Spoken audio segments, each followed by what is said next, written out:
Ford River Rouge plant, Michigan, the factory that built America and nearly destroyed itself. On the banks of the Rouge River in Dearborn, Michigan, stands a monument to American industrial ambition. This is the dark story of America's most revolutionary factory, the Ford River Rouge plant. At first, it was the dream of one man, Henry Ford. He built River Rouge as his industrial cathedral, a self-contained empire where raw materials entered at one end and finished automobiles emerged at the other, while the world watched in awe and horror.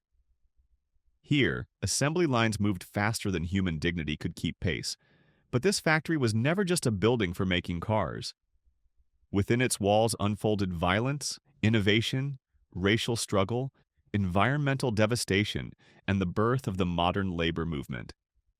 At first, it was the marvel of the machine age, the place where Ford's Model T gave way to the Model A, where production reached scales humanity had never seen. Then the plant became a battlefield. Workers fought security forces in one of America's bloodiest labor conflicts. And River Rouge transformed from a symbol of progress into a cautionary tale about unchecked power, broken bodies, and poisoned earth. In the same halls where efficiency experts once timed every human motion, workers now discuss union rights, workplace safety, and environmental justice. How did one massive factory turn from a technological miracle into an arena of industrial warfare, environmental crime, and human suffering? And what truth is still hidden behind its towering smokestacks? If you enjoyed deep investigations into industrial history and the factories that shaped our world, please like, subscribe, and tell me in the comments which ruined factory to explore next. Your support makes these detailed stories possible. Part 1. The man who had everything except limits. Thank you for being here. The complex rises from the Michigan landscape like something forged in fire and ambition, spread across nearly 2,000 acres. At its peak, it contained 93 buildings, 16 million square feet of floor space, 100 miles of railroad track, its own steel mill, its own power plant, its own glass factory. This is River Rouge. Not just a factory, but an entire industrial city designed to transform raw materials into automobiles with almost no dependence on outside suppliers. But before it became a Union stronghold, before it poisoned the river that gave it its name, before the violence and the protests and the federal investigations, it was one man's answer to a question that consumed him. How do you build an industrial empire so complete, so efficient, so powerful that it answers to no one? This is the story of that factory, and the story begins, as so many American industrial stories do, with vision, spectacular amounts of it, and the strange way genius can create wonders and nightmares at the same time. Let us begin with Henry Ford. Born in 1863 on a farm in Michigan, Henry showed little interest in agriculture. His fascination was with machines, with movement, with the idea that mechanical precision could solve almost any problem. By 1903, he had founded the Ford Motor Company. By 1908, he had introduced the Model T, a car simple enough for ordinary Americans to maintain, and, crucially, affordable enough for them to buy. The Model T made Ford wealthy beyond measure. By the early 1910s, his company was producing hundreds of thousands of cars annually. His personal fortune grew into the tens of millions, then hundreds of millions of dollars. Money bought him political influence. Money bought him the ability to experiment with production methods that other manufacturers thought impossible. Money bought him a kind of celebrity that few businessmen had ever experienced. Yet money could not buy him the one thing he wanted most: complete control. Ford depended on parts suppliers scattered across the region and the country. Steel came from one company, glass from another, rubber from yet another. Each supplier meant negotiation, vulnerability, the possibility of delays or price increases. Each represented a point in the supply chain where Ford's vision could be compromised by someone else's decisions. The dependence rankled. Ford had a particular genius for industrial organization, for seeing how processes could be broken down, analyzed, and reconstructed for maximum efficiency. But that genius meant nothing if he could not control every element of production. The breakthrough, the solution, the obsession that would define the last decades of his active business life was vertical integration carried to an extreme no one had attempted. He would build a factory that controlled everything, not just assembly, but the creation of every component, not just manufacturing, but the production of the raw materials themselves. A factory that would take in iron ore, coal, sand, and rubber at one end and push out finished automobiles at the other, without ever depending on an outside supplier for a single crucial part. To understand Ford's decision to build River Rouge, you have to understand that drive for control. The factory was not simply a production facility, it was a declaration of independence, an argument made in steel and concrete. I will answer to no one. I will depend on nothing I do not own. The location was calculated. Dearborn, Michigan in 1915 sat just outside Detroit's southwestern border. The Rouge River, though small, connected to the Detroit River and thus to the Great Lakes, providing water access for shipping bulk materials like iron ore and coal. The land was relatively flat, largely undeveloped, perfect for the sprawling horizontal layout Ford envisioned. The decision to build River Rouge was made around 1915. Ford purchased approximately 2,000 acres along the river for roughly $5 million. A substantial sum but manageable given his company's profits. The property would become the largest integrated factory complex in the world, a manufacturing ecosystem unlike anything that had come before. He hired architect Albert Kahn, who had already designed other Ford facilities. The instructions were precise and revolutionary. Design a factory where materials flow in one direction, where every step of production feeds directly into the next, where waste is minimized and efficiency is absolute. Create a space where human workers become components in a larger machine, where their movements are as carefully planned as any mechanical process. Construction began in 1917, in the middle of World War I. The work would take years. The plant would evolve constantly, adding buildings and capabilities for decades. But from the start, the vision was clear. This would not be a factory. This would be a world unto itself. Part 2. Building the machine. The price in steel and sweat. The work took years.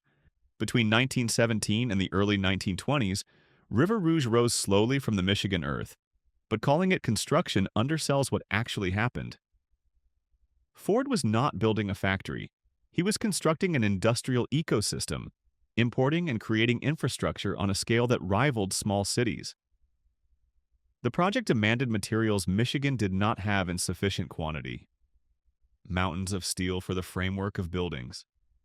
Millions of bricks for walls and smokestacks. Concrete in volumes that required dedicated mixing facilities on site. Glass for skylights designed to flood factory floors with natural light, reducing the need for electric lighting and cutting costs. The scale was extraordinary, even by industrial age standards. The main assembly building alone would eventually cover 1.5 million square feet. The steel mill, built to ensure Ford never depended on outside suppliers for his most crucial material, was one of the most advanced in the world.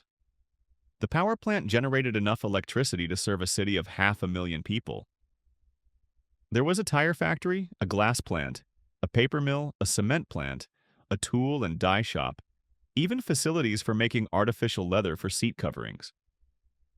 Yet River Rouge was not only the industrial marvel everyone saw. To grasp its true scale, you have to understand what lay beneath the surface and behind the machines. An invisible army of workers whose bodies were the true engine of Ford's vision. The factory required thousands of workers to function, and not just on assembly lines. Before a single Model A rolled off the line, before the first furnace was fired, hundreds of men had to build the buildings themselves. Local laborers, many of them immigrants from Poland, Hungary, Italy, and the Middle East, along with black workers who had migrated from the South, did the heaviest work. They dug foundations, poured concrete, laid railroad track, hauled steel beams, erected walls and roofs under conditions that were punishing and often deadly. The conditions were brutal. Michigan winters made outdoor work agonizing. Summer heat turned partially enclosed buildings into ovens. Industrial accidents were common. Falls from scaffolding, crushed limbs from machinery being installed, burns from welding and metalwork, respiratory damage from dust and fumes. The exact number varies in different accounts, but company records and local hospital reports suggest dozens of workers were seriously injured during construction, and several died. These workers built something unprecedented. Their names, with only a few exceptions preserved in Union archives and local history projects, have disappeared from the mainstream record. The cost was staggering. Estimates differ, but most historians place Ford's investment in River Rouge at between $250 million and $300 million across the 1920s and 1930s, an almost incomprehensible sum, equivalent to several billion dollars today. And that figure covered only the physical plant itself, not the constant upgrades, not the raw materials Ford would buy in bulk, not the massive workforce that would eventually reach 100,000 people at the plant's peak. Timing made everything even more striking. River Rouge reached full operation in the early 1920s, just as the post-war economy was booming. Ford was producing Model Ts by the millions, dominating the automobile market with prices no competitor could match. While Ford's assembly lines pushed out affordable cars that changed American life, small manufacturers went bankrupt, unable to compete with his scale and efficiency. The contrast was stark, but rarely questioned. Ford positioned himself as a folk hero, the man who put America on wheels. The $5 a day wage he had introduced in 1914, though it came with intrusive conditions and surveillance of workers' private lives, was significantly higher than prevailing industrial wages and bought him enormous goodwill. Ford himself apparently never saw a contradiction between his public image as a benefactor and the reality of conditions inside his factories. He believed sincerely that his methods created prosperity, that his efficiency made affordable goods available to ordinary people, that his industrial paternalism served a greater good than unions or government regulation ever could. Whether the men working in 120-degree heat beside open furnaces, breathing in metal dust and paint fumes, agreed with that view, is something the historical record captures only indirectly, through injury reports, absenteeism, and the occasional desperate strike. The factory opened for full production in 1927, when Ford discontinued the Model T after 15 million units and introduced the Model A. Workers flooded into River Rouge. Immigrants, black migrants from the South, desperate men willing to work under almost any conditions. The production lines moved. The smokestacks belched fire and smoke. The Rouge River, which had once run relatively clean, began to turn brown, then black, then into something that barely resembled water. But the question that had driven the entire project still hung in the air. Had Ford created the perfect industrial machine? Or had he built something that would eventually devour everything around it, including the men who kept it running? The answer, slow and terrible, would reveal itself in the years to come. Part 3. The assembly line and the human cost. The seasons at River Rouge followed a rhythm as relentless as the machines. Every morning, thousands of workers poured through the gates. They came by streetcar, by bus, by car, if they were lucky enough to afford one of the vehicles they helped build. Long before dawn, the roads around Dearborn filled with men heading toward the smokestacks that never stopped burning. By the time the first shift started, the factory was already alive. Furnaces roared in the steel mill. The power plant sent electricity humming through miles of cable. Raw materials arrived constantly: trainloads of iron ore from Minnesota, coal from Pennsylvania, rubber from Ford's own plantations in Brazil, sand from Michigan, quarries for the glass plant. The scale of material consumption was staggering. River Rouge consumed resources at rates that rivaled entire industries in smaller countries. The production lines were marvels of efficiency and nightmares of monotony. Ford's engineers had broken down automobile assembly into hundreds of discrete tasks, each taking seconds or minutes. A worker might spend his entire shift tightening the same 3 bolts. Another might install the same component 500 times a day. Another might guide metal sheets into presses that stamped them into fenders with deafening regularity. The pace was inhuman by design. Ford's time motion studies dictated exactly how long each task should take. Supervisors, often called pushers or speed-up men, walked the lines with stopwatches, pressuring workers to move faster, eliminate wasted motion, keep up with the machines that never tired and never slowed. Men who could not maintain the pace were reassigned to worse jobs or simply fired.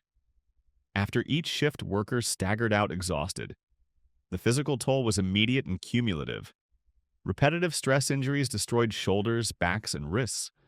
Noise from stamping presses, power hammers, and screaming metal damaged hearing. Chemical exposure in paint shops and metal treating areas caused respiratory problems and neurological damage that would only be understood years later. Heat in the foundries and forge areas regularly sent men to the plant hospital with heat exhaustion, sometimes with permanent heart damage.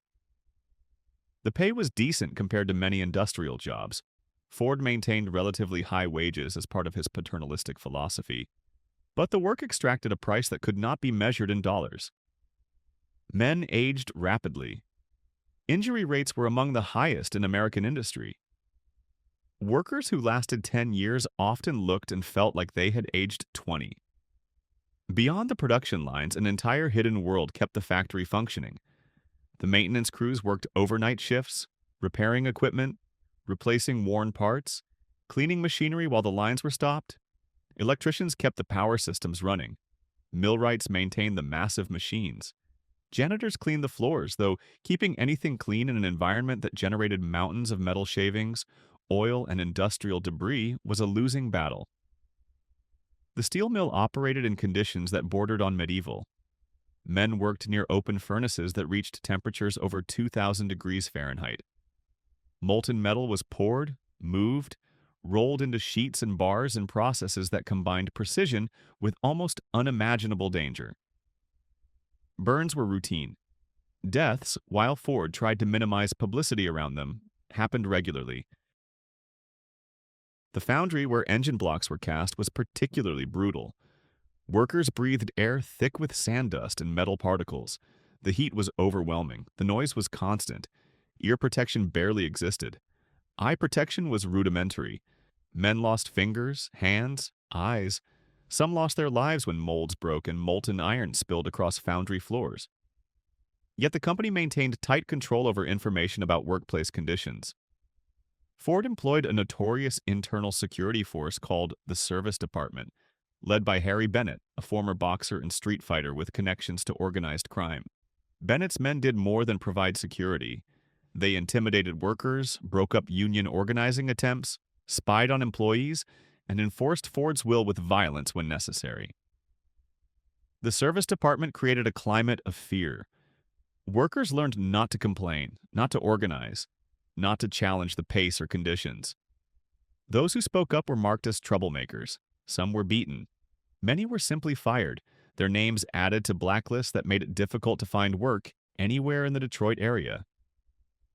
Ford himself treated workers with what he believed was generosity. He hired black workers in numbers unusual for the time, though often in the worst jobs. He employed immigrants when other companies would not. He maintained the relatively high $5 a day wage, later raised as the economy grew. But his generosity came with strings. Intrusive investigations into workers' home lives, demands for moral behavior as defined by Ford's own conservative values, and absolute prohibition against union organizing. The contrast was always present, though rarely spoken about openly. In the administration building, Ford and his executives worked in offices with windows, fresh air, and comfort. On the factory floor, workers in oil-stained coveralls operated machines in conditions that shortened their lives. The factory functioned because of this division. The efficiency Ford celebrated depended on treating human beings as components to be used until they wore out. On some nights, after the third shift ended and the factory finally quieted, though it never fully stopped, the only sounds were the hum of the power plant, the hiss of steam, and the occasional clang of maintenance work. In that relative silence, the fundamental question hanging over River Rouge became clearer. How long could a system built on this much human cost continue before something broke? The answer was coming. By the 1930s, as the Great Depression devastated the American economy and workers grew desperate enough to finally fight back, River Rouge was about to become a battlefield. Part 4. The Battle of the Overpass. The world beyond Dearborn was changing. By the mid-1930s, the Great Depression had destroyed millions of jobs. Banks failed. Farms foreclosed. Hunger and desperation spread across America. President Franklin Roosevelt's New Deal was attempting to rebuild the economy through government intervention, including support for labor unions as a counterweight to corporate power. The National Labor Relations Act of 1935 gave workers the legal right to organize and bargain collectively. Across American industries, unions grew rapidly. The Congress of Industrial Organizations, CIO, launched aggressive organizing campaigns in steel, mining, rubber, and automobiles. General Motors and Chrysler both faced major strikes and eventually recognized the United Auto Workers, UAW, as the representative of their employees. Henry Ford refused. He saw unions as a threat to his authority, an outside force that would interfere with his carefully designed systems. Harry Bennett's service department intensified its surveillance and intimidation. Union organizers who approached River Rouge workers were beaten. Anyone suspected of union sympathies was fired. Ford declared repeatedly that he would never negotiate with a union, never allow anyone to tell him how to run his company. The UAW persisted. By 1937, with successful strikes at GM and Chrysler behind them, union leaders decided to directly challenge Ford at his own fortress. They planned a peaceful demonstration at River Rouge to distribute literature and talk to workers about union membership. The confrontation came on May 26, 1937, in an event that would be known as the Battle of the Overpass. UAW organizers, including Walter Reuther, who would later become one of the most important labor leaders in American history, gathered at the Miller Road overpass leading to the River Rouge plant. They carried union pamphlets.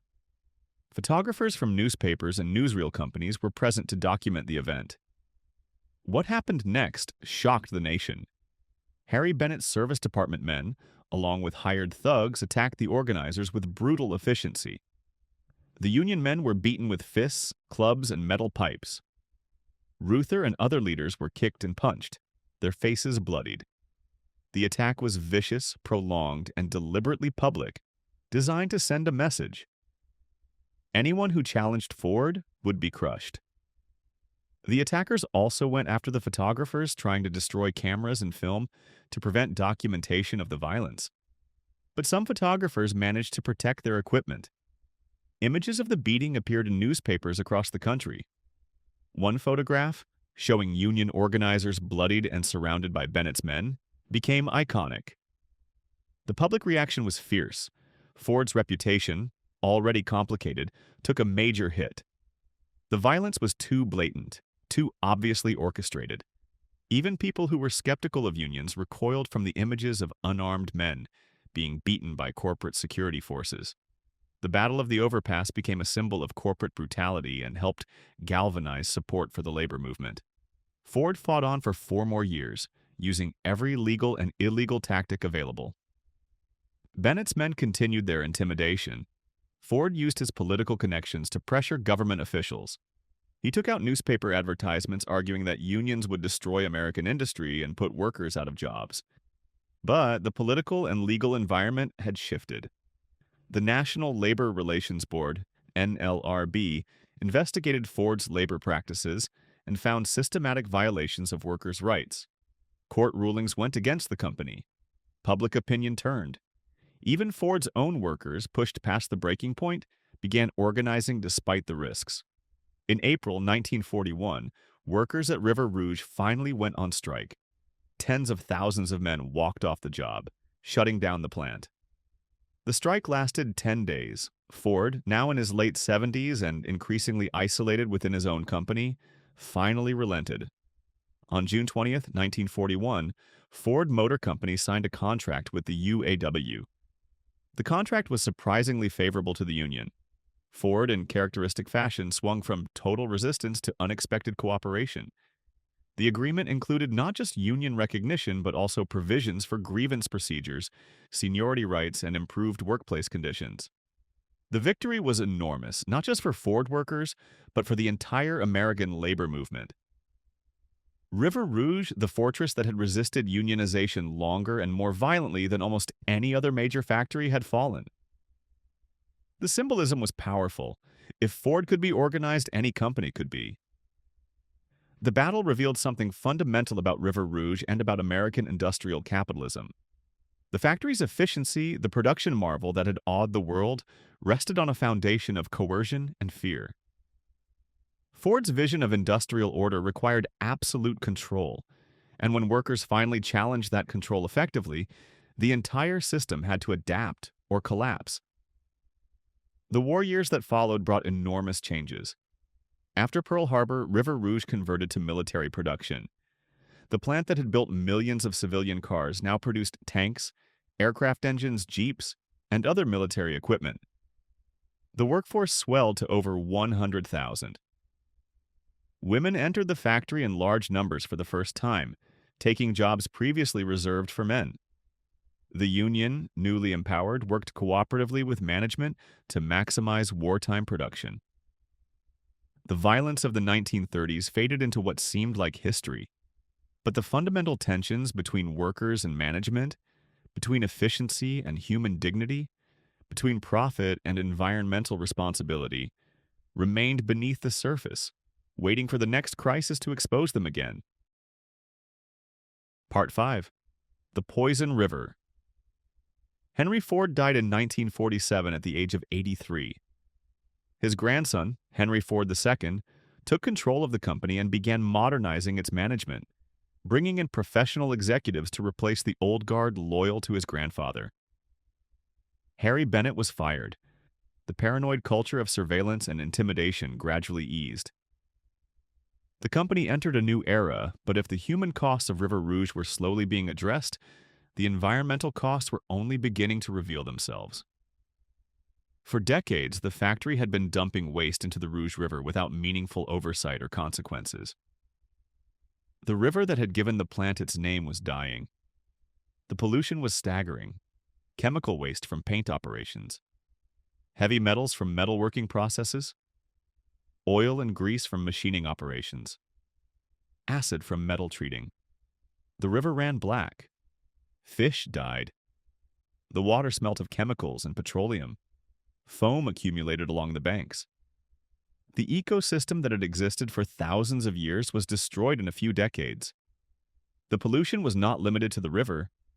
Air quality around Dearborn deteriorated as smokestacks released particulates, sulfur dioxide, and other pollutants. Residents in nearby neighborhoods complained of respiratory problems, soot covering their homes and chemical smells that burned their eyes and throats. But for years, little was done. Industrial pollution was seen as the price of prosperity, the inevitable byproduct of the economic activity that provided jobs and tax revenue. The environmental movement that emerged in the 1960s began to challenge these assumptions. Rachel Carson's Silent Spring in 1962 awakened public awareness about chemical pollution. The first Earth Day in 1970 drew millions of participants. Congress passed the Clean Air Act in 1970 and the Clean Water Act in 1972, establishing federal standards and enforcement mechanisms for pollution control. Ford Motor Company, like many industrial corporations, initially resisted these regulations. Compliance would require expensive upgrades to equipment and processes. Profits would suffer, but the legal and political environment had changed, just as it had with labor relations in the 1930s. The company had no choice but to adapt. Over the following decades, Ford invested hundreds of millions of dollars in environmental improvements at River Rouge. Wastewater treatment facilities were built to clean industrial discharge before it entered the river. Air pollution controls were added to smokestacks. Hazardous waste handling procedures were improved. The changes were slow, grudging, and often only implemented under regulatory pressure, but they were real. Yet by the 1980s and 1990s, River Rouge faced a different kind of crisis. The American automobile industry was struggling. Japanese manufacturers, particularly Toyota and Honda, were taking market share with cars that were more reliable, more fuel efficient, and better built. Ford, GM, and Chrysler were losing ground. Profits fell, plants closed, layoffs rippled through Detroit and the industrial Midwest. River Rouge, the symbol of American industrial might, began to look increasingly obsolete. The plant's massive scale, once its greatest advantage, became a liability. Maintaining the vast complex was expensive. The integrated production model that Ford had pioneered made less sense in a globalized economy where specialized suppliers could provide components more cheaply. The factory was old, inefficient by modern standards, and required constant investment to keep running. Employment at River Rouge fell dramatically. From a peak of over 100,000 workers during World War II, the workforce shrank to about 15,000 by the 1990s. Entire buildings stood empty. Sections of the plant were simply abandoned, left to decay. The economic devastation spread beyond the factory. Dearborn's tax base eroded. Neighborhoods that had housed workers declined. The entire region felt the loss. Ford considered closing River Rouge entirely. The plant had become a financial drain, a relic of an industrial past that no longer made economic sense. But closing such an iconic facility with so much history and symbolic importance would have been a public relations disaster. The company searched for alternatives. The solution, when it finally emerged in the late 1990s and early 2000s, was radical. Reinvent River Rouge as a model of sustainable manufacturing. Ford partnered with architect William McDonough to redesign portions of the plant using green building principles. A massive living roof of sedum plants was installed on the truck assembly building, providing insulation and absorbing rainwater. Natural lighting was maximized. Porous pavement allowed water to filter naturally into the ground rather than running off as pollutant-laden stormwater. The renovation was ambitious and expensive, costing over $2 billion. It generated positive publicity and demonstrated that old industrial sites could be transformed. But it also revealed uncomfortable truths. The damage done to the Rouge River and surrounding environment over decades could not be quickly undone. Soil contamination, groundwater pollution, and habitat destruction had left scars that would take generations to heal, if they could heal at all. The question River Rouge posed in the early 21st century was whether redemption was possible. Could a factory that had poisoned its surroundings, broken workers' bodies, and resisted reform at every turn become something better? Or was it simply attempting to greenwash a fundamentally destructive legacy? The answer depended on who you asked and what you valued. The factory still operated, it still employed thousands, it still produced vehicles. But it stood as both a monument to industrial achievement and a cautionary tale about the costs of that achievement. Part 6. The Gift That Kept Taking. The environmental cleanup at River Rouge was only part of a larger, ongoing process. By the 2000s, regulatory agencies and environmental groups were documenting the extent of contamination, not just at the plant, but in the surrounding area. Decades of pollution had left toxic legacies that would take decades more to address. The Rouge River itself, while cleaner than at its worst, remained impaired. Sediments at the river bottom contained heavy metals, PCBs, and other persistent pollutants. Fish were unsafe to eat. The watershed, covering 467 square miles and draining much of southeastern Michigan, carried the accumulated pollution downstream into the Detroit River and ultimately into Lake Erie. The cost of cleanup fell into a complicated mix of responsibility. Ford bore some costs directly as the primary polluter, but federal Superfund designations brought taxpayer money into remediation efforts. State and local governments spent resources, and residents of the area, particularly in predominantly black and working-class neighborhoods closest to the plant, bore the health costs that no amount of money could fully address. Studies documented elevated rates of cancer, respiratory disease, and birth defects in areas downwind and downstream from River Rouge. The correlation between proximity to industrial pollution and adverse health outcomes was clear, but proving direct causation in individual cases was nearly impossible. Lawsuits were filed, settlements reached, but the people who had breathed the air and drunk the water for decades could not be made whole. This pattern of environmental injustice was not unique to River Rouge. Across America, industrial facilities were disproportionately located in or near poor and minority communities. The decision-makers who cited factories did not live in the neighborhoods that would bear the pollution. The workers who operated the plants often had to choose between employment and health, between feeding their families today and dealing with cancer 20 years later. Ford's renovations in the 2000s, while environmentally significant, did not address this deeper injustice. The green roof and natural lighting benefited the company's image and modestly reduced ongoing environmental impact, but they did nothing for the people who had already been harmed, whose health had already been compromised, whose communities had already been damaged. The plant's evolution also revealed the limits of individual corporate reform.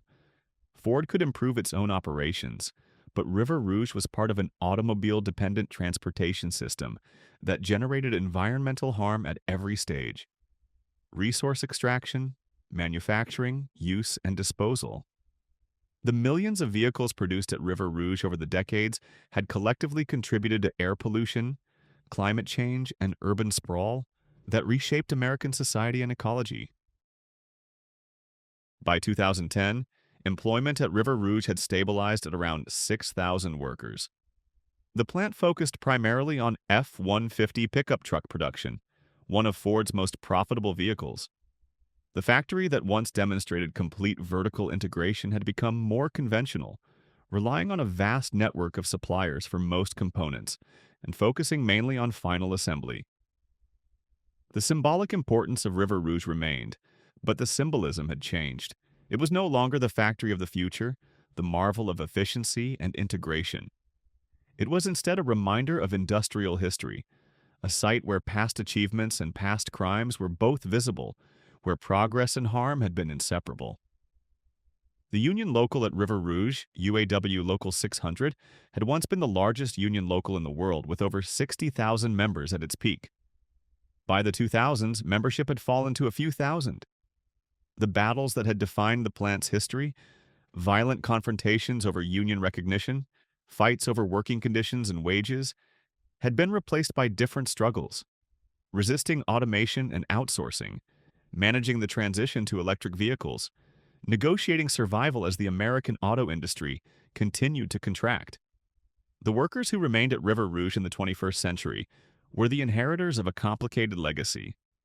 They worked in a place that had witnessed both tremendous human achievement and tremendous human suffering. The factory had provided livelihoods for generations, had helped build America's middle class, and had demonstrated what organized labor could achieve. It had also broken countless bodies, poisoned the environment, and resisted reform with violence. Understanding River Rouge meant holding these contradictions together. It meant recognizing that the same industrial processes that created prosperity also created harm, that the efficiency that awed observers also ground down the workers who made it possible, that progress and destruction could emerge from the same source.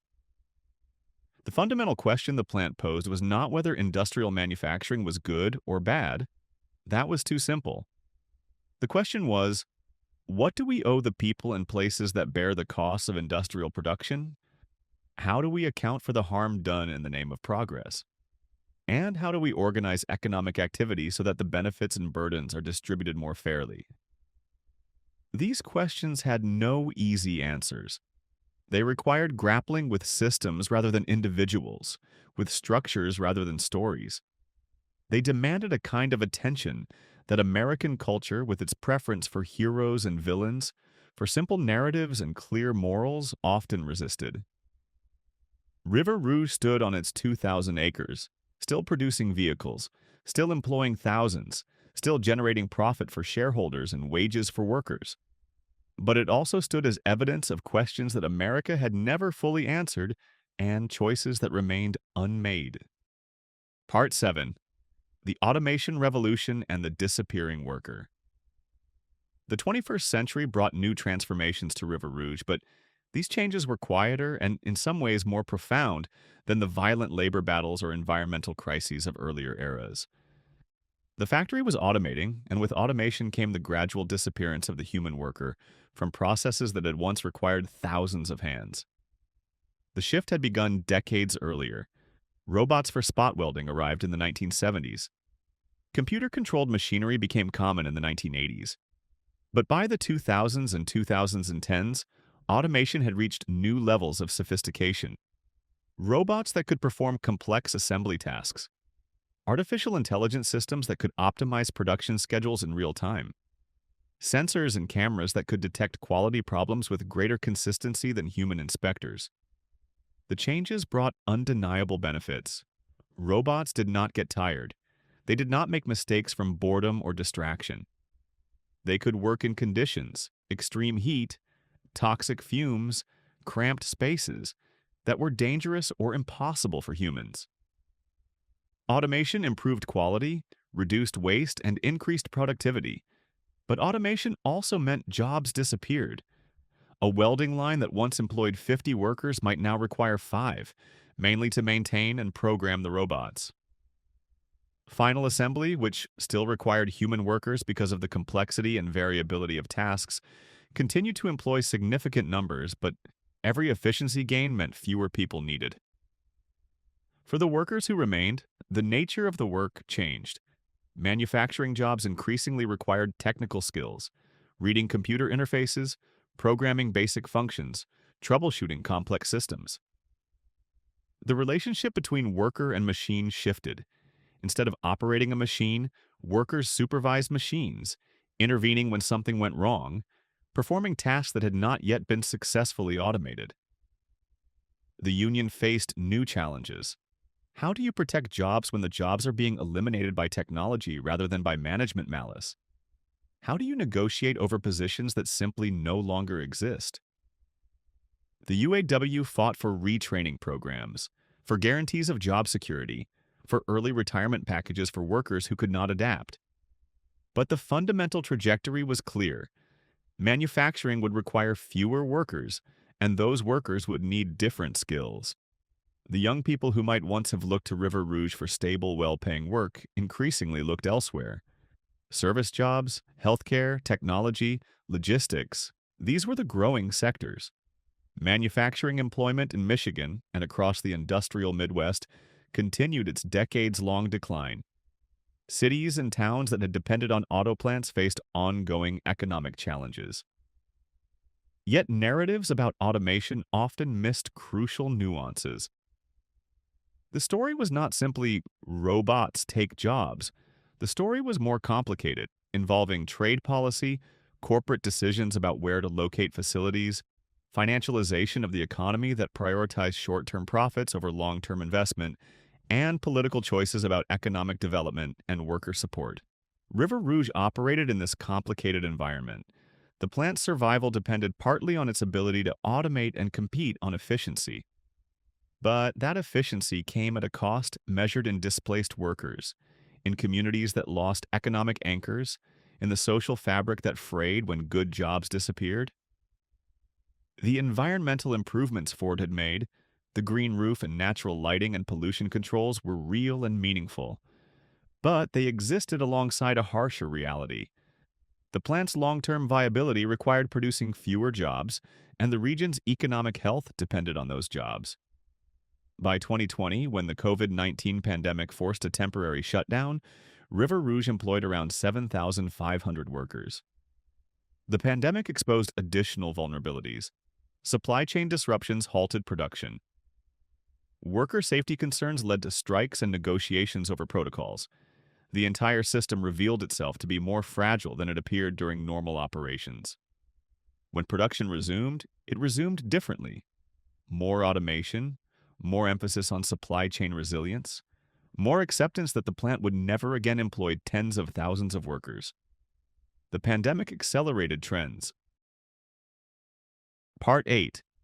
The Electric Future and the Past That Won't Die. By the early 2020s, the automobile industry faced its most significant transformation since Henry Ford's moving assembly line. The shift to electric vehicles. Climate change, air quality concerns, and technological advances in battery technology were pushing the industry away from internal combustion engines toward electric powertrains. Ford Motor Company announced plans to invest billions in electric vehicle development. The F-150, River Rouge's primary product, would get an electric version. The plant would need to adapt once again, retooling for a fundamentally different kind of vehicle. But the transition raised difficult questions. Electric vehicles have fewer parts than traditional cars. No engine, no transmission, no exhaust system, no fuel system. Fewer parts mean fewer workers needed to assemble them. Battery production, the most crucial element of an electric vehicle, was being concentrated in new facilities, often in other states or countries. What role would legacy plants like River Rouge play in this new automotive landscape? The environmental implications were equally complex. Electric vehicles produce no tailpipe emissions, a genuine environmental benefit, especially in urban areas. But the electricity to charge them comes from power grids still largely dependent on fossil fuels. Battery production requires mining lithium, cobalt, and other materials in operations that often create their own environmental and human rights problems. The carbon footprint is reduced but not eliminated, and the burden often shifts to communities near mining operations rather than communities near factories and roads. River Rouge's contamination legacy remained unresolved. The site was a patchwork of cleaned areas, areas undergoing remediation, and areas where contamination was simply being monitored and contained rather than removed. The cost of full cleanup would exceed any realistic budget. Future use of portions of the property was limited by what lay beneath the surface. This reality pointed to a broader truth about industrial development. The costs often outlast the benefits. River Rouge produced millions of vehicles over roughly a century. The economic activity generated wealth, provided jobs, enabled mobility. But the environmental damage would persist for centuries more. The contamination in soil and groundwater, the disrupted ecosystems, the health impacts in surrounding communities, these were not temporary effects that would disappear when the factory closed or cleaned up its operations. The workers at River Rouge in the 2020s understood they were living through another historical transition. The plant that had survived the shift from Model T to Model A, from civilian to military production and back, from resistance to unions to cooperation, from gross pollution to relative environmental responsibility, now faced the shift to electric vehicles with uncertain prospects. Union meetings discussed not just wages and working conditions, but survival. How many workers would the electric F-150 require? Would Ford invest in keeping River Rouge operational? Or would new electric vehicle production go to newer, more modern facilities? The pension and healthcare benefits won through decades of struggle depended on the company remaining viable and the plant remaining open. The stories workers told about River Rouge mixed pride and anger. Pride in the skill required to build vehicles, in the union victories that had improved conditions, in the community created among workers who shared difficult and sometimes dangerous work. Anger at the injuries and illnesses, at the times the company had prioritized profit over safety, at wages that had not kept pace with executive compensation, at a sense that their contributions were undervalued. These contradictory feelings reflected contradictory realities. River Rouge had been both a place of opportunity and a place of exploitation. It had provided pathways to middle-class stability for millions of families, while also exacting physical costs that shortened lives and compromised health. It had demonstrated American industrial prowess while also demonstrating the human and environmental costs of that prowess. Part 9. What the Smokestacks Remember. The smokestacks at River Rouge still stand, though fewer of them burn now. They rise above the flat Michigan landscape, visible for miles, markers of an industrial era that has not quite ended, but has fundamentally changed. Those smokestacks have witnessed nearly everything.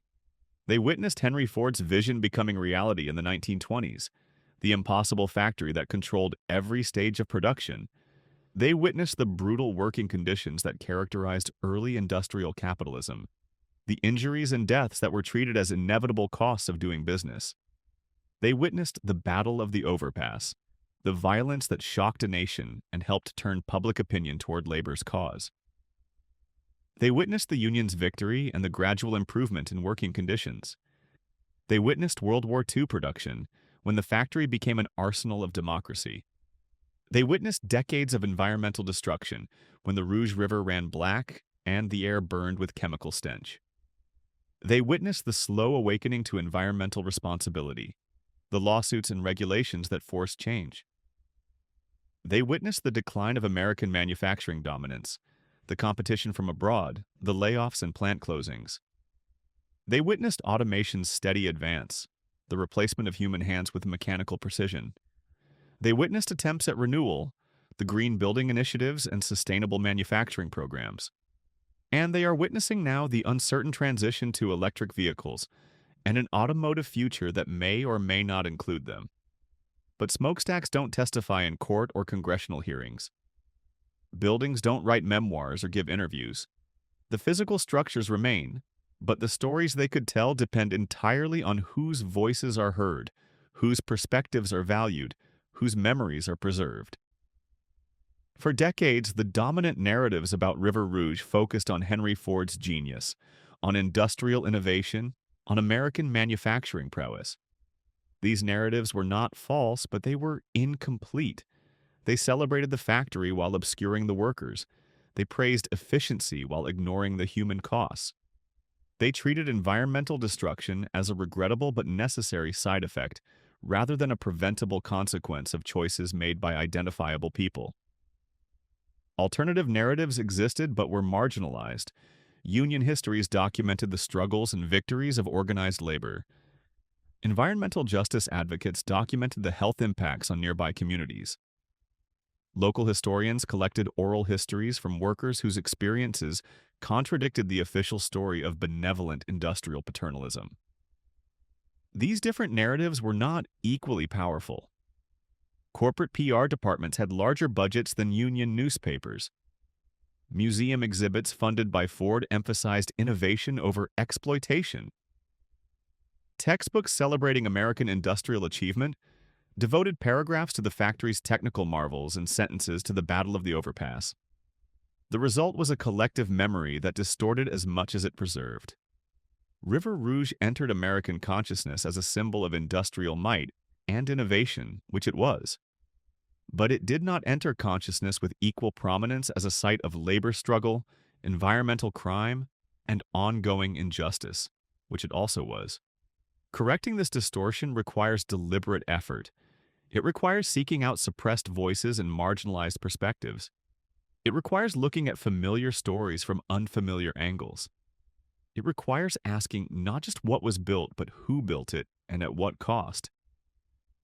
The workers who built River Rouge and kept it running deserve to be as much a part of the story as Henry Ford. Their names should be recorded. Their experiences should be documented. Their perspectives on what the factory meant should carry weight equal to the perspectives of managers and owners. The communities that breathed the pollution and drank the contaminated water deserve recognition. Their health crises should be treated as part of the factory's legacy, not as unrelated misfortunes. The environmental damage should be accounted for as thoroughly as the economic benefits. This fuller accounting would not erase the genuine achievements. River Rouge was a technical marvel. It did demonstrate what American industrial capitalism could accomplish. It did provide livelihoods for hundreds of thousands of workers over the decades. These facts remain true, but they exist alongside other truths. The same factory that employed also injured and killed. The same system that created wealth also created pollution and health crises. The same efficiency that awed observers was achieved partly through exploitation. These facts are also true, and they deserve equal prominence in how River Rouge is remembered. Part 10. The Factory as Mirror. The lessons were there. Whether anyone chose to see them was another question entirely. River Rouge's century-long story reflected America's contradictions with uncomfortable clarity. The factory was a mirror, and what it showed depended entirely on who was looking and what they were willing to admit. For some, River Rouge illustrated American exceptionalism at its most impressive. A visionary industrialist built something unprecedented. Innovation and efficiency created prosperity. Manufacturing might build the middle class and won World War II. The factory represented the power of private enterprise, the genius of American ingenuity, proof that capitalism could deliver material progress. For others, the same sequence of events told a darker tale. A wealthy autocrat built a factory that treated workers as machines to be used up. Innovation served profit at the expense of human dignity. Manufacturing created pollution that poisoned communities. The factory represented exploitation, environmental destruction, and the willingness of the powerful to sacrifice others' well-being for their own gain. Both narratives contain truth. Both leave out crucial pieces. The real story of River Rouge is messier and more layered than either political narrative acknowledges. It is a story about labor. Generations of workers whose skill and effort built and maintained production systems they did not control. It is a story about power, how it concentrates, how it resists challenges, how it eventually adapts when forced. It is a story about the relationship between economic development and environmental harm, about how prosperity in one place and time creates costs borne by others elsewhere and later. It is a story about innovation that improves some lives while damaging others, about progress that is never clean or simple or free of consequences. It is also a story about class in America, about the distance between those who own and those who work, a distance that wealth and technology have widened despite periodic efforts to narrow it. The workers who poured steel in the 1920s and the workers who program robots in the 2020s occupy different rungs on a ladder whose basic structure has changed less than we like to believe. It is a story about how Americans mythologize innovation and efficiency while ignoring the conditions that made them possible. Henry Ford became a folk hero. The assembly line became a symbol of modernity. But the violence, the pollution, the broken bodies, and shortened lives, these faded from the story or were treated as unfortunate but necessary costs of progress. The factory revealed how public and private interests become tangled in industrial capitalism. Ford built a private facility that shaped the American economy. Government policies on trade, taxes, labor law, and environmental regulation determined how the factory operated. Workers' livelihoods depended on corporate decisions made in distant boardrooms. Communities' health depended on whether the factory followed pollution laws. The clean distinction between private business and public concern collapsed at places like River Rouge. Most of all, River Rouge's story highlights what Americans choose to notice and what they quietly ignore. The assembly line's technical innovations generated fascination. The Battle of the Overpass generated headlines.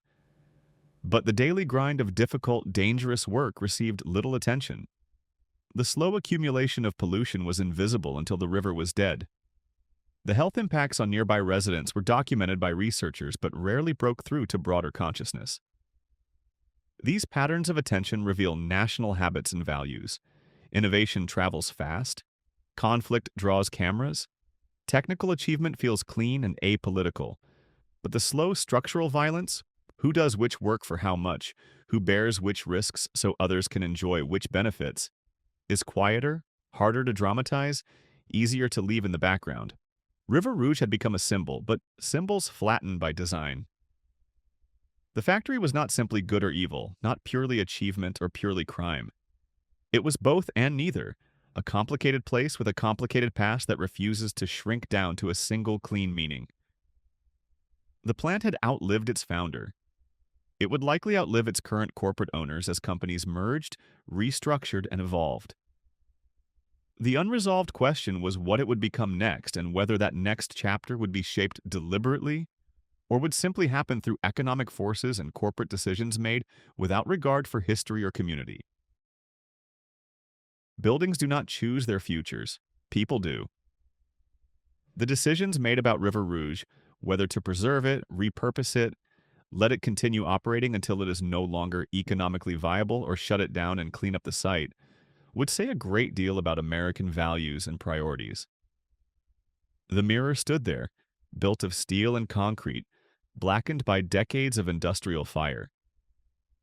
The real test was whether anyone would face it honestly, seeing not just the version of American history they preferred, but the full reflection, The contradictions, the costs, and the real people whose labor and lives had been poured into every machine and assembly line. Part 11. Responsibility and what could be different. Looking honestly at the reflection was only the first step. The harder question was what to do with what you saw. River Rouge existed inside economic and regulatory frameworks that had evolved over a century but still struggled to adequately address the problems the factory exposed. The problems were structural, embedded in systems that treated capital as mobile and valuable while treating labor as expendable, and communities as sacrifice zones.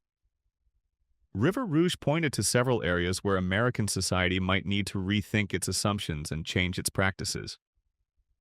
First, the relationship between corporations and communities demands reconsideration. Ford built River Rouge in Dearborn, extracted profit for decades, created pollution that would persist for centuries, and could theoretically walk away whenever operating the facility was no longer profitable, leaving the community to deal with contamination, unemployment, and economic decline. This arrangement, common across American industry, privatizes profits while socializing costs. Communities bear the environmental damage, the health impacts, the economic disruption of plant closings. Corporations enjoy limited liability and can relocate or restructure to avoid responsibility.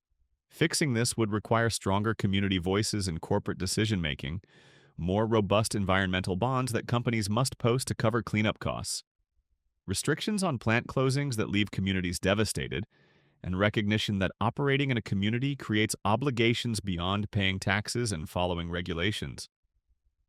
Second, the treatment of workers and the meaning of workplace safety need deeper examination.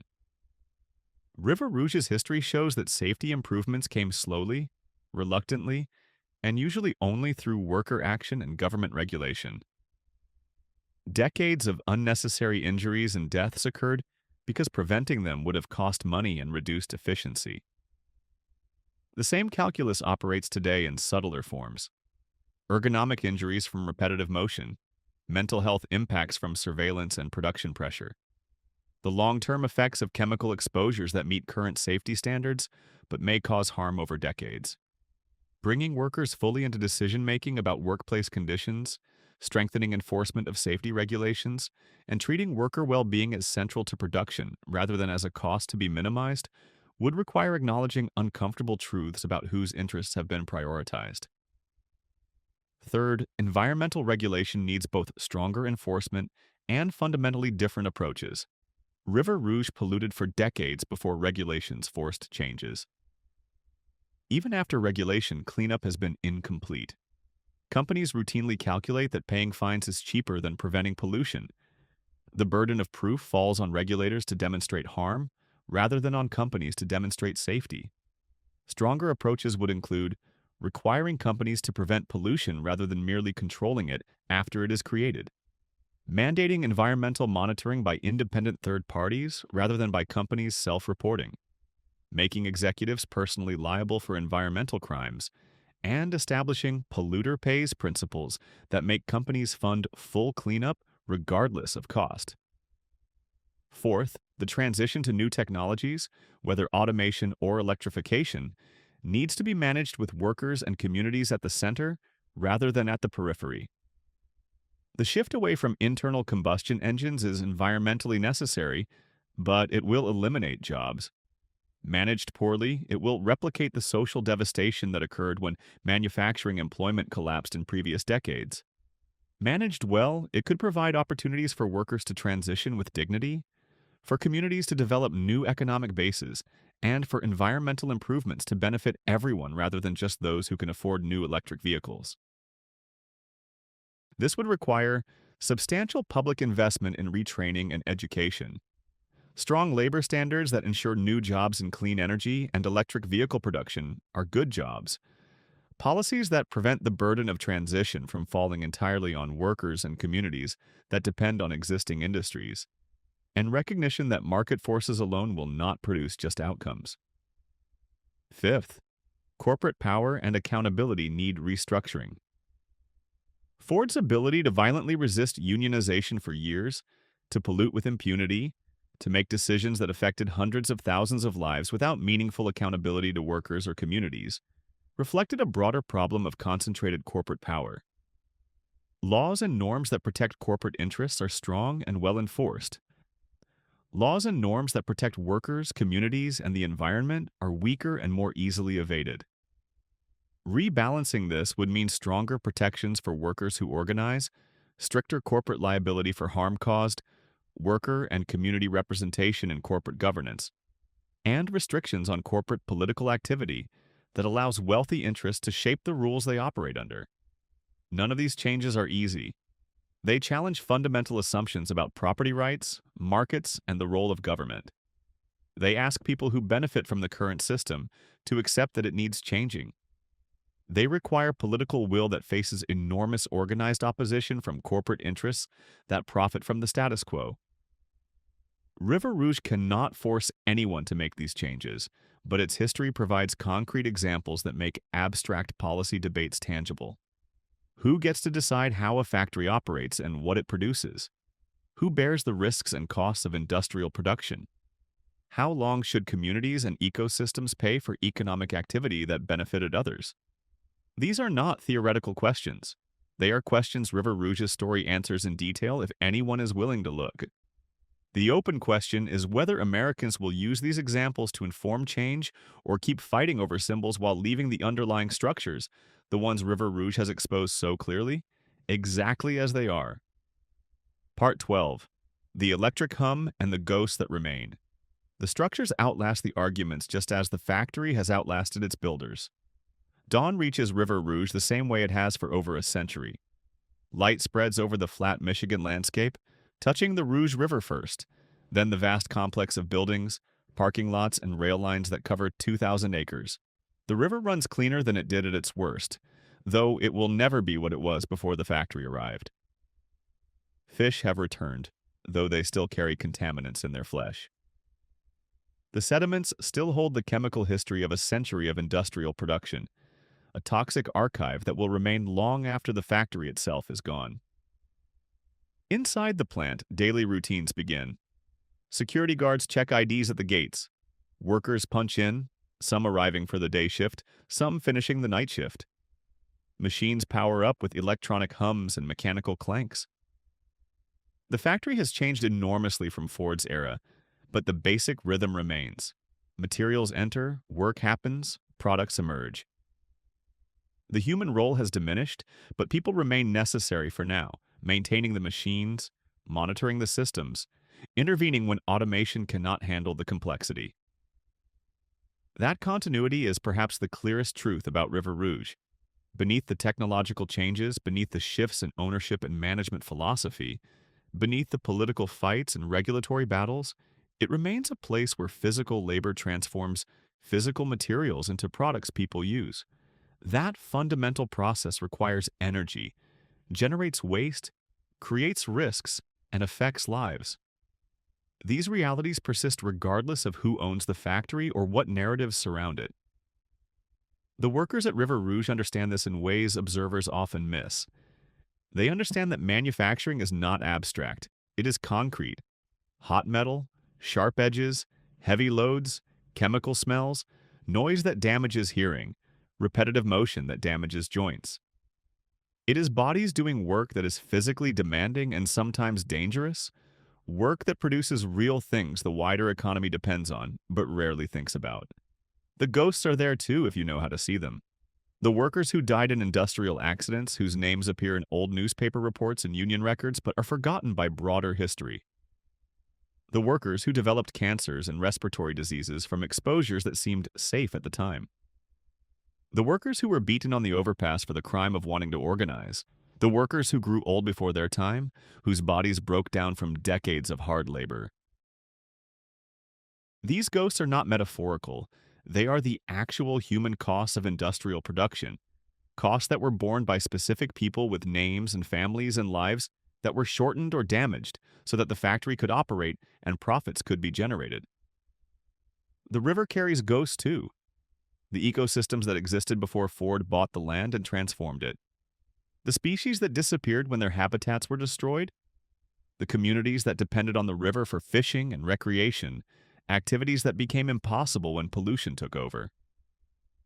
These losses were never accounted for in economic calculations about the factory's value and contribution. Henry Ford's ghost is present as well, though in a complicated way. His vision created something unprecedented. His methods changed manufacturing worldwide. His impact on American life through affordable automobiles was enormous. But his authoritarianism, his anti-Semitism, his violent resistance to unions, his indifference to environmental harm, these were not incidental flaws but fundamental aspects of his worldview and his factory. Honest history holds these contradictions together. Ford was both an innovator and a tyrant. River Rouge was both a technical marvel and a site of exploitation and environmental destruction. Progress and harm emerged from the same source, intertwined in ways that cannot be cleanly separated. The physical plant itself is a ghost in the sense that much of what made it revolutionary is now gone. The vertical integration that Ford pioneered, the self-sufficiency that allowed the factory to produce everything from raw steel to finished cars, has been dismantled. The steel mill closed in the 1980s. The glass plant closed. Most buildings now stand empty or have been demolished. What remains is primarily final assembly, work that could be done anywhere. The question hanging over River Rouge in the 2020s is existential. How much longer will this factory exist? Electric vehicles require fewer workers. New manufacturing facilities built from the ground up for electric vehicle production have advantages over retrofitted old plants. Ford has invested in keeping River Rouge operational, but corporate strategies change, economic conditions shift, and no factory lasts forever. If and when River Rouge closes, what then? The property sits on valuable land close to Detroit. It could be redeveloped for other uses: distribution centers, data facilities, mixed-use developments. But the contamination beneath the surface limits options. Full cleanup would cost billions, money no private developer would spend, and that government budgets are unlikely to provide. The most likely scenario is partial cleanup that allows some reuse while leaving heavily contaminated areas simply covered and monitored, the pollution contained but not removed. Future generations would inherit the responsibility of ensuring those containment systems work effectively forever. This outcome would be fitting in a dark way. River Rouge created wealth and jobs in its time, benefits that were real but temporary. The pollution it created is real and permanent. The factory's legacy will outlast its economic contribution, a physical manifestation of how industrial capitalism discounts the future and treats environmental harm as someone else's problem. Part 14. Beyond River Rouge.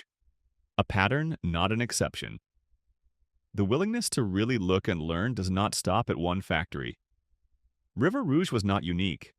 Across the United States and the industrialized world, similar stories played out in different facilities with different owners, but remarkably consistent patterns.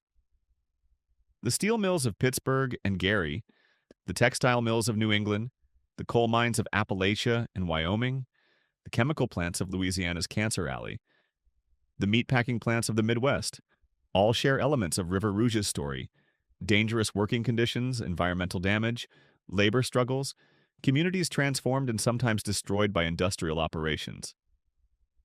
Each site has its own details, its own cast of characters, its own particular injuries and injustices.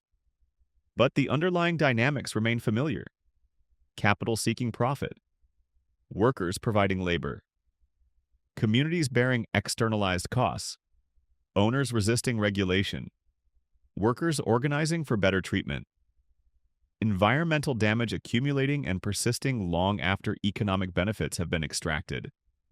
Recognizing this pattern means understanding that River Rouge was not an aberration. It was an example, perhaps an extreme example, but an example of how industrial capitalism operates when it faces insufficient constraint. The problems it created were not unique to Henry Ford's particular personality or to automobile manufacturing. They were and are systemic.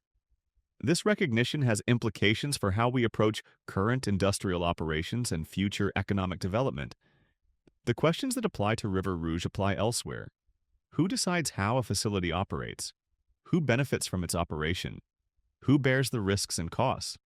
What obligations do owners have to workers and communities? How long should environmental damage be tolerated in exchange for economic activity? What happens when a facility is no longer profitable?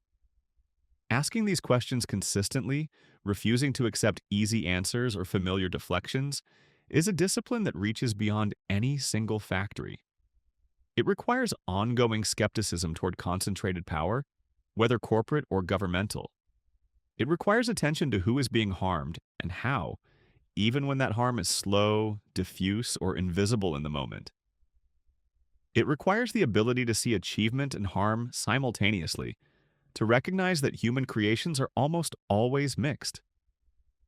This kind of analysis is difficult because it denies the comfort of simple stories. It is easier to praise industrial development unreservedly or condemn it totally than to acknowledge both its benefits and its costs. But easy stories produce shallow understanding, and shallow understanding allows the same patterns to repeat because no one learned from previous iterations. River Rouge offers a chance to learn, but only if people approach it with honest curiosity rather than with preformed conclusions. Its nearly century-long history contains lessons about ambition and hubris, about labor and capital, about innovation and harm, about how economic systems distribute benefits and burdens, about how corporations wield power and how that power can be challenged. Those lessons travel. They apply to current debates about Amazon warehouses and worker surveillance, about renewable energy development and where wind turbines and solar panels are manufactured, about the transition away from fossil fuels and what happens to communities that depend on those industries, about automation and artificial intelligence and what happens to workers displaced by technology, about who gets to make decisions that affect millions of lives and how those decision makers can be held accountable. But lessons require students.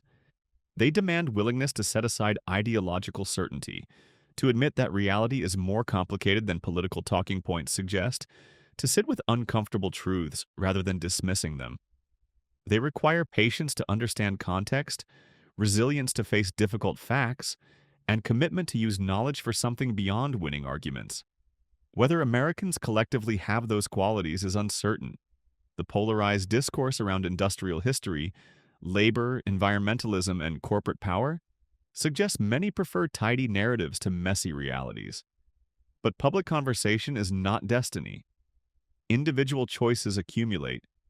Every person who encounters stories like River Rouge's makes decisions about what to notice, what to question, what to care about.